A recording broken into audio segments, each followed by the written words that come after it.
നല്ല കൃതജ്ഞത വേണം. സൃഷ്ടിച്ച തന്തയ്ക്ക് 10 കൊടുക്കണം. ഇല്ലെങ്കിൽ നിങ്ങളുടെയും മക്കളുടെയും രോഗം പോവില്ല. കാരണം ആദ്യത്തെ കോശം സൈഗോട്ട്, അതുണ്ടാകാനുള്ള മൗലിക സാധനങ്ങളിലൊന്ന് തന്തയുടെ ബീജം. അതില്ലെങ്കിൽ നിങ്ങളില്ല. വൈദ്യശാസ്ത്രവും നിങ്ങളുടെ പഠിത്തവും നിങ്ങളിന്നിട്ടിരിക്കുന്ന കളസവും അല്ല ജീവിതം.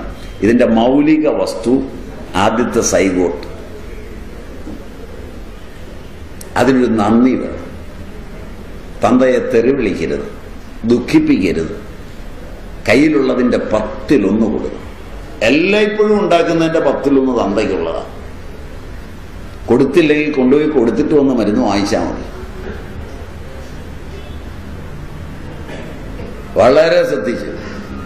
കൊടുത്തില്ലെന്നതോ പോട്ടെ, തന്തയെ തെറിയും കൂടെ വിളിക്കുകയാണെങ്കിൽ മരുന്നൊന്നും കഴിക്കണ്ട, പെട്ടി വാങ്ങിച്ചു വെച്ചാൽ മതി. നല്ല കൃതജ്ഞത വേണം. തള്ളയ്ക്ക് കൊടുക്കരുത്. കാരണം തള്ള തന്തയുടെ 1000 മടങ്ങ് ഗൗരവമുള്ള ഗുരുവാണ്. വയറ്റിൽ ഉദരത്തിലിട്ട് ഒരു നട ചവിട്ടിയതിന് നിങ്ങൾ ഉണ്ടാക്കിയത് മുഴുവൻ ആ കാൽക്കൽ വെച്ചാൽ മതിയാവില്ല.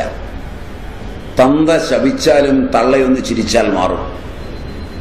തള്ള ഒരിക്കലും വിഷമിക്കരുത്. ഒരു കാരണം കൊണ്ടും.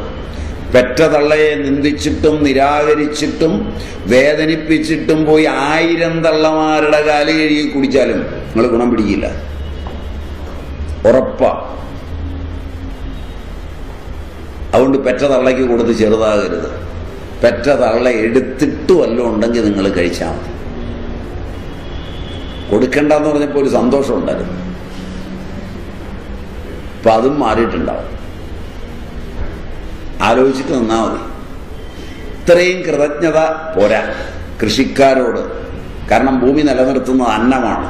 അന്നമുണ്ടാക്കുന്ന കൃഷിക്കാരനോട്, അന്നം പാകം ചെയ്യുന്ന വീട്ടിലെ അടുക്കളയിൽ പണിയുന്നവളോട്, അത് വിളമ്പിത്തരുന്നവളോടൊക്കെ നന്ദി വേണം. ഓരോ ആഹാരവും രസവും രക്തവും ബുദ്ധിയും മേധയും ഒക്കെയായി മാറും.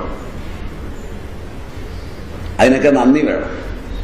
ഉടുത്തൊരുങ്ങിയവനെയും കമ്പ്യൂട്ടർ എഞ്ചിനീയറെയും ഒന്നും കണ്ടിട്ട് എഴുന്നേറ്റില്ലെങ്കിലും കുഴപ്പമില്ല. അന്നം തന്നവനെ കണ്ടാൽ എഴുന്നേക്കണം, ബഹുമാനിക്കണം. ബഹുമാനിക്കാൻ പിള്ളേരെ പഠിപ്പിക്കണം. അവൻ്റെ പ്രായം നോക്കാതെ പേര് വിളിക്കുകയും എടാന്ന് വിളിക്കുകയും ഒന്നും ചെയ്യരുത്. അവനുള്ള അവകാശങ്ങളും കൊടുക്കണം.